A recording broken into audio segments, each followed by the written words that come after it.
नमस्कार साथियों, मैं सचिन कुमार वर्मा स्वागत करता हूं आपका अपने चैनल सिलेक्शन पॉइंट पे।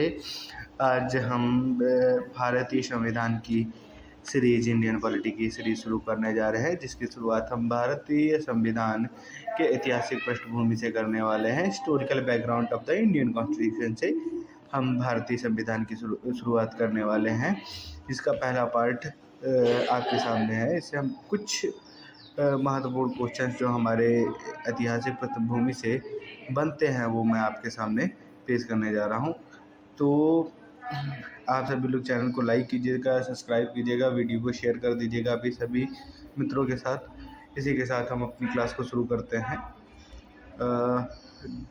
जो हमारा पहला प्रश्न है, 1861 में भारतीय परिषद अधिनियम इंडियन काउंसिल्स एक्ट 1861 के तहत कौन सी प्रमुख विशेषता जोड़ी गई? What was the key feature introduce under the Indian councils act of 1861? प्रश्न हमसे पूछ रहा है 1861 में जो काउंसिल एक्ट लाया गया था उसमें क्या विशेषता जोड़ी गई? ऑप्शन ए अलग निर्वाचन क्षेत्र, ऑप्शन डी प्रांतीय विधानसभाओं का गठन, ऑप्शन सी विधान कार्य में भारतीयों की भागीदारी, ऑप्शन डी सार्वभौमिक मताधिकार। तो इसका सही उत्तर क्या होगा? इसका सही उत्तर है ऑप्शन सी विधान कार्यों में भारतीयों की भागीदारी, inclusion of Indian in legislative work. भारतीयों का विधान कार्य में भागीदारी जो 1861 का काउंसिल्स एक्ट था, इंडियन काउंसिल एक्ट ऑफ 1861, उसमें जोड़ा गया। इसी के साथ हम बढ़ते हैं अपने अगले प्रश्न की ओर, जो हमसे पूछ रहा है स्वतंत्रता का घोषणा पत्र, डिक्लेरेशन ऑफ इंडिपेंडेंस, पहली बार किस दस्तावेज में उल्लेखित हुआ? Declaration of independence of India was first mentioned in the which document? और कौन सा डॉक्यूमेंट है भैया, ये हमें बताना है, जिसमें स्वतंत्रता का घोषणा पत्र के रूप में पहली बार उसका उल्लेखन हुआ? तो ऑप्शन ए है हमारा अगस्त प्रस्ताव 1946, कैबिनेट मिशन योजना 1946, लाहौर अधिवेशन 1929, ऑप्शन डी क्रिप्स मिशन 1942। तो ये जो है सबसे पहले 1929 में जो लाहौर अधिवेशन कराया गया था, जिसकी अध्यक्षता किसने करी थी? लाहौर अधिवेशन 1929 में स्वतंत्रता का घोषणा पत्र, डिक्लेरेशन ऑफ इंडिपेंडेंस, पहली बार को लिखित रूप में किसी दस्तावेज में उसके बारे में बताया गया था। तो इसका सही ऑप्शन क्या होगा? ऑप्शन सी लाहौर अधिवेशन, डिक्लेरेशन ऑफ इंडिपेंडेंस के बारे में पूछा हुआ है इस प्रश्न में। आगे बढ़ते हैं। अगला प्रश्न, ऑप्शन क्वेश्चन नंबर 3, भारतीय संविधान का बीज किस अधिनियम में देखा जा सकता है? Which act is considered as the seed of Indian constitution? बीज कह सकते हैं या आप ये कह सकते हैं कि किस ऐसा कौन सा एक्ट था जिसके द्वारा भारतीय संविधान की प्रारूप एक हिसाब से देखा जा सकता था जिसे? इसके ऑप्शंस हैं 1858 का भारत सरकार अधिनियम, 1861 का परिषद अधिनियम, 1909 का मॉर्ले मिंटो रिफॉर्म और 1935 का भारत सरकार अधिनियम। तो इसका सही उत्तर होगा 1935 का भारत सरकार अधिनियम, क्योंकि हमारे संविधान में बहुत सारी चीज़ें 1935 के एक्ट ऑफ इंडिया से ही ली गई हैं। इंडियन गवर्नमेंट एक्ट ऑफ 1935 से हमारे इंडियन कॉन्स्टिट्यूशन की बहुत सारी चीज़ें लगभग 30 से 40% के अराउंड ऐसा है। आगे बढ़ते हैं। अगला प्रश्न, क्वेश्चन नंबर 4, 1919 में भारत सरकार अधिनियम में किस प्रणाली की शुरुआत हुई? Which system was introduced by the government of India act 1919? Option A संघात्मक प्रणाली, ऑप्शन 2 द्विशासन प्रणाली, डायरकी जिसे कहते हैं, ऑप्शन सी राष्ट्रपति प्रणाली, ऑप्शन डी पंचायती प्रणाली। तो इसका सही उत्तर है डायरकी, मतलब द्विशासन की प्रणाली कब इंट्रोड्यूस की गई, कब इसके बारे में हमें बताया गया? यह बताया गया हमें 1919 में, भारत सरकार का अधिनियम 1919 के द्वारा।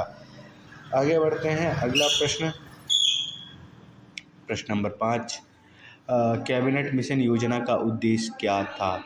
What was the main M of cabinet mission plan? इसके ऑप्शंस हैं। ऑप्शन ए भारत को विभाजित करना, ऑप्शन बी भारत में संविधान सभा का गठन करना, ऑप्शन सी मुस्लिम लीग को सत्ता सौंपना, ऑप्शन डी अंग्रेजों के शासन को मजबूत करना। तो जो कैबिनेट मिशन है, आप सभी को पता होगा, कैबिनेट मिशन के द्वारा ही सबसे पहले जो हमारी संविधान सभा थी उसको गठित किया गया था और उसी संविधान सभा ने हमारे संविधान को बनाया था। तो इसका सही उत्तर होगा ऑप्शन बी, भारतीय संविधान सभा का गठन करना। किसके द्वारा किया गया आपको ये पता होना चाहिए। संविधान सभा का कैबिनेट मिशन प्लान के द्वारा संविधान सभा का गठन किया गया। आगे बढ़ते हैं अगले प्रश्न की ओर।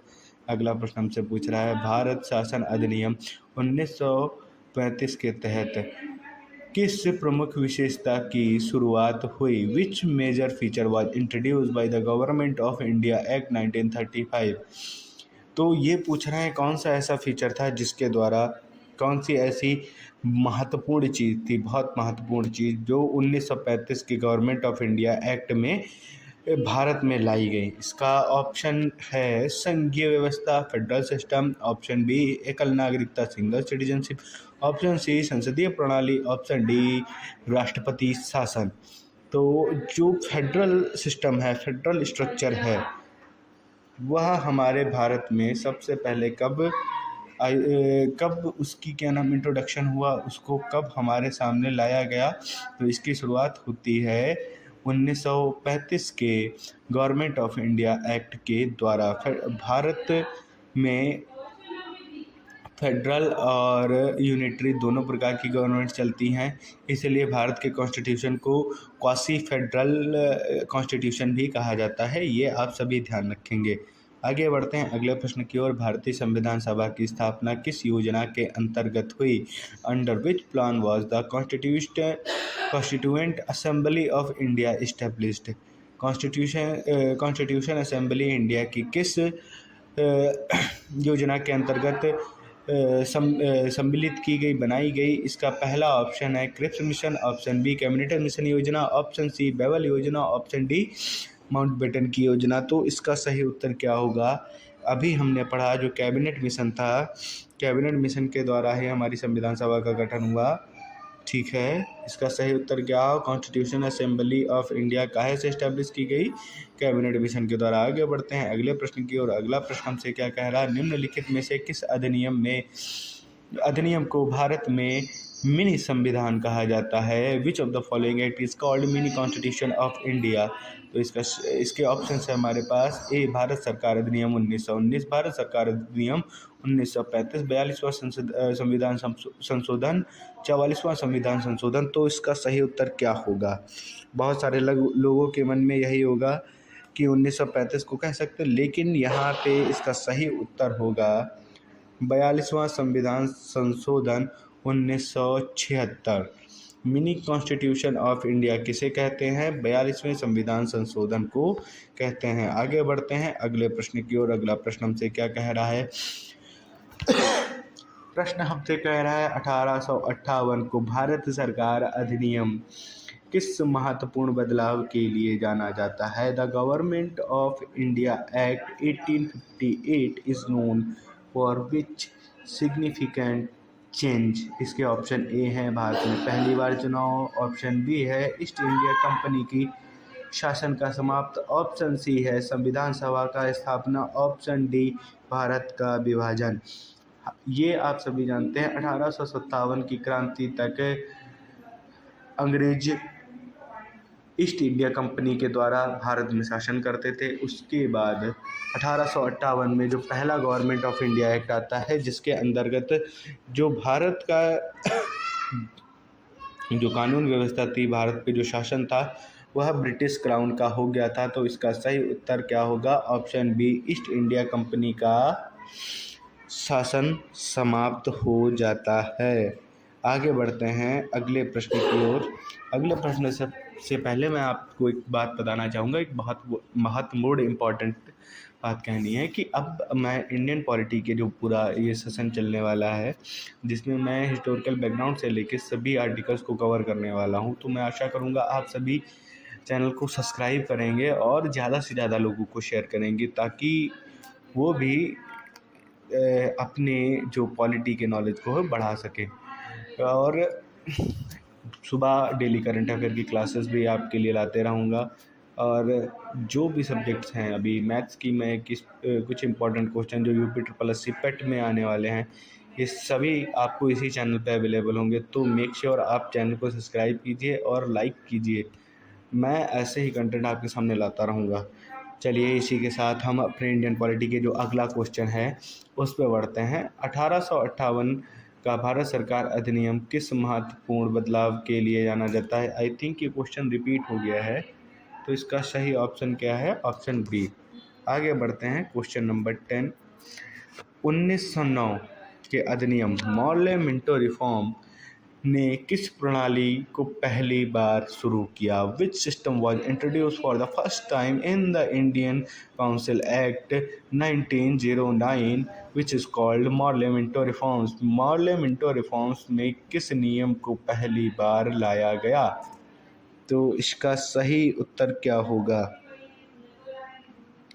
ऑप्शन है ऑप्शन ए दोहरी सरकार, ऑप्शन बी पृथक निर्वाचन प्रणाली सेपरेट इलेक्टोरेट, ऑप्शन सी संघीय सरकार, ऑप्शन डी स्थानीय स्वशासन। तो जो मॉर्ले मिंटो रिफॉर्म लाया गया था, जिसमें मुस्लिम धर्म को, माइनॉरिटी को एक अलग इलेक्टोरेट दिया गया था, जिसे कहते हैं पृथक निर्वाचन प्रणाली। तो इसका सही ऑप्शन क्या होगा? Option B. ऑप्शन बी इसका सही उत्तर रहेगा। आगे बढ़ते हैं हम अगले प्रश्न की ओर। अगला प्रश्न है, अगस्त प्रस्ताव 1940 का मुख्य उद्देश्य क्या था? What was the main objective of the August offer 1940? प्रश्न है कि अगस्त प्रस्ताव जो 1940 में आया था उसका उद्देश्य क्या है? तो इसके ऑप्शंस हैं हमारे पास। भारत का विभाजन, ऑप्शन बी भारतीयों को संवैधानिक अधिकार, ऑप्शन सी मुस्लिम लीग को सत्ता, ऑप्शन डी सांप्रदायिक निर्वाचन प्रणाली को समाप्त करना। इसका सही उत्तर क्या होगा? इसका सही उत्तर है भारतीयों को संवैधानिक अधिकार देना। भारतीयों को संवैधानिक अधिकार देना यह अगस्त प्रस्ताव 1940 में लाया गया। आगे बढ़ते हैं अगले प्रश्न की ओर। अगला प्रश्न हमसे कह रहा है, भारतीय परिषद अधिनियम 1892 के अंतर्गत क्या प्रावधान किया गया था? What was the provision made under the Indian councils act 1892? 1892 में जो इंडियन काउंसिल्स एक्ट आया था उसमें क्या प्रावधान किया गया था, क्या बदलाव किए गए थे? तो उसका ऑप्शन ए है कार्यपालिका परिषद का गठन करना, ऑप्शन बी विधायिका में चर्चा की अनुमति करना, ऑप्शन सी पृथक निर्वाचक प्रणाली, ऑप्शन डी भारत विभाजन। तो इसका सही उत्तर क्या होगा? इसका सही उत्तर है विधायिका में चर्चा की अनुमति, allowed discussion in legislative council. तो विधायिका पे चर्चा की अनुमति हमको प्राप्त होती है 1892 के इंडियन काउंसिल्स एक्ट के द्वारा। आगे बढ़ते हैं अगला प्रश्न। देखिए हमसे क्या पूछता है, निम्नलिखित में से कौन सा ऐसा अधिनियम भारतीय प्रशासन में राजनीतिक विकेंद्रीकरण की शुरुआत मानी जाती है? What act is considered as the beginning of political decentralisation in Indian administration? तो प्रश्न है हमसे कि ऐसा कौन सा एक्ट है जिसके कारण से भारत की जो राजनीति है वो दो अलग अलग तरीके से दूसरी तरीके से अपने केंद्र को छोड़ दी, मतलब लड़खड़ा गई। तो इसका ऑप्शन है ऑप्शन बी। 1861 का जो काउंसिल्स एक्ट था उसकी वजह से भारतीय पॉलिटिक्स क्या हो गई? डिसेंट्रलाइज हो गई। आगे बढ़ते हैं अगले प्रश्न की ओर। अगला प्रश्न हमसे क्या कह रहा है, भारत में प्रथम बार सांप्रदायिक प्रतिनिधित्वता की अवधारणा किस अधिनियम में आई? What was the concept of communal representation was introduce for the first time by which act? तो सांप्रदायिक का मतलब आप समझते होंगे कि कम्युनिटी के हिसाब से एक जाति, एक धर्म विशेष के आधार पर लोगों का प्रतिनिधित्व और उनमें एक अलग अवधारणा कि यह व्यक्ति इससे अलग है, ऐसा किस एक्ट में किया गया? तो हमारे ऑप्शंस हैं 1861 का अधिनियम, ऑप्शन दूसरा है 1892 का अधिनियम, ऑप्शन सी 1909 का अधिनियम, ऑप्शन डी 1919 का अधिनियम। तो इसका सही उत्तर होगा 1909 का अधिनियम। अभी हमने बताया ये क्या था, मॉर्ले मिंटो रिफॉर्म जो था उसमें। इसमें हिंदू और मुस्लिम लोगों को बांटने की पूरी कोशिश की गई। हिंदू और मुस्लिम लोगों को बांटने की पूरी कोशिश करी गई मॉर्ले और मिंटो के द्वारा। अगले प्रश्न पर आते हैं। अगला प्रश्न क्वेश्चन नंबर 16, भारतीय संविधान में मौलिक अधिकारों की प्रेरणा किससे प्राप्त होती है? The inspiration of the fundamental rights of Indian constitution has taken from. Bharat में जो फंडामेंटल राइट हैं, कौन कौन से फंडामेंटल राइट्स हैं? राइट टू एजुकेशन है, right to freedom of speech है, अपने धर्म को चुनने की आज़ादी है और सभी को एजुकेशन की आज़ादी है। यह सब भारत ने कहाँ से इंस्पायर हुए, कहाँ से प्रेरणा भारत सरकार को जो संविधान बनाई थी उसे मिली? तो इसका ऑप्शन सही होगा ऑप्शन बी, अमेरिका के संविधान से। फंडामेंटल राइट्स कहाँ से मिलते हैं? अमेरिका से मिलते हैं। आगे बढ़ते हैं अगले प्रश्न की ओर। प्रश्न नंबर 17, डायरकी शब्द किस अधिनियम से जोड़ा गया? डायरकी शब्द किस अधिनियम से जोड़ा गया? अधिनियम 1909, अधिनियम 1919, अधिनियम 1935, अधिनियम 1858। तो इसका सही उत्तर है अधिनियम 1919 में डायरकी शब्द हमारे संविधान में जुड़ता है। आगे बढ़ते हैं अगले प्रश्न की ओर। प्रश्न नंबर 18, भारत सरकार अधिनियम 1935 के तहत प्रस्तावित संघ किस कारण से लागू नहीं हो पाया? देखिए 1835 में एक संघीय व्यवस्था बताई गई थी, एक फेडरल स्कीम भारतीय सरकार को बताई गई थी जो 1935 के गवर्नमेंट ऑफ इंडिया एक्ट में आई थी, पर उसको इम्प्लाई नहीं किया गया क्योंकि उसमें भी बहुत सारी चीज़ों की रिफॉर्म की आवश्यकता थी। जब अंग्रेज़ों ने भारत को छोड़ा उसके बाद भारतीय लोगों को एक ऐसा संविधान चाहिए था जो उनको हर स्थिति में, हर समय में उनके साथ रहे। इसी वजह से उस स्कीम को नहीं लागू किया गया, लेकिन गवर्नमेंट ऑफ इंडिया एक्ट जो 1935 था उससे बहुत सारी चीज़ें हमारे संविधान में लागू की गई। इसी वजह से उसको भारत का मिनी कॉन्स्टिट्यूशन भी कहा जाता है। तो इसके ऑप्शंस हैं हमारे पास, राज्यों ने इनमें भाग नहीं लिया, ऑप्शन बी कांग्रेस का विरोध, ऑप्शन सी संविधान सभा का गठन, ऑप्शन डी अंग्रेजों की सहमति। तो इसमें सही उत्तर ये है कि उस समय भारत में बहुत सारी प्रिंसली स्टेट्स थी, कई सारे राज्य थे, तो उन्होंने इनमें भाग नहीं लिया। इनके भाग न लेने के कारण ये फेडरल स्कीम लागू नहीं करी गई। तो इसका सही उत्तर होगा ऑप्शन नंबर ए,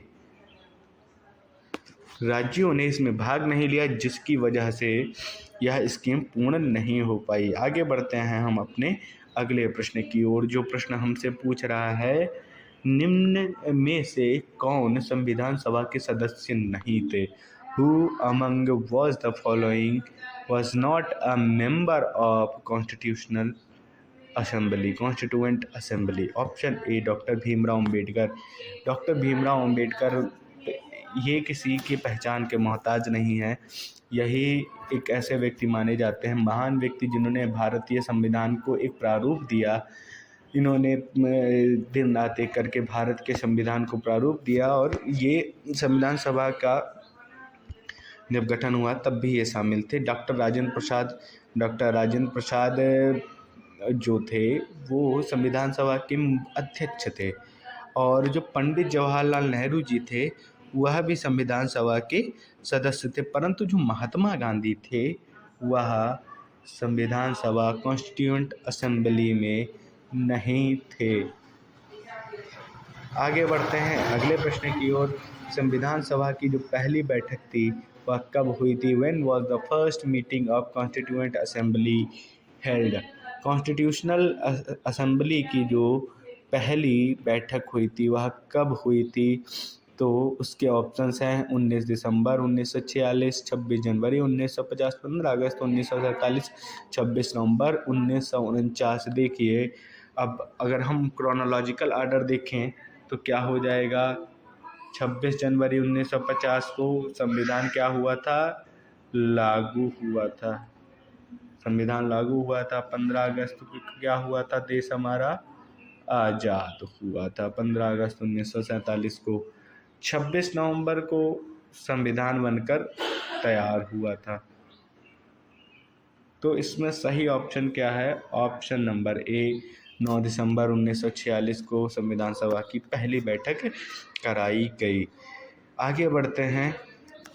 आज के सेशन में इतना ही। ये कुछ महत्वपूर्ण क्वेश्चन थे जो हमारे संविधान सभा से रिलेटेड थे, और historical background of Indian polity, जो हमारी संविधान बना उससे पहले हमारे देश में जो शासन चल रहा था अंग्रेज़ों का, उससे रिलेटेड ये कुछ क्वेश्चन थे। मैं आशा करूँगा आप हमारे चैनल सिलेक्शन पॉइंट को सब्सक्राइब करेंगे और लाइक शेयर भी करेंगे, और आपका धन्यवाद अगर आप यह क्लास पूरी देखते हैं। मैं आशा करूँगा आप हमारे चैनल को सपोर्ट करेंगे और लाइक सब्सक्राइब करेंगे, अपने मित्रों तक भी शेयर करेंगे। आज के सेशन में इतना ही। हम फिर मिलते हैं एक नई क्लास के साथ।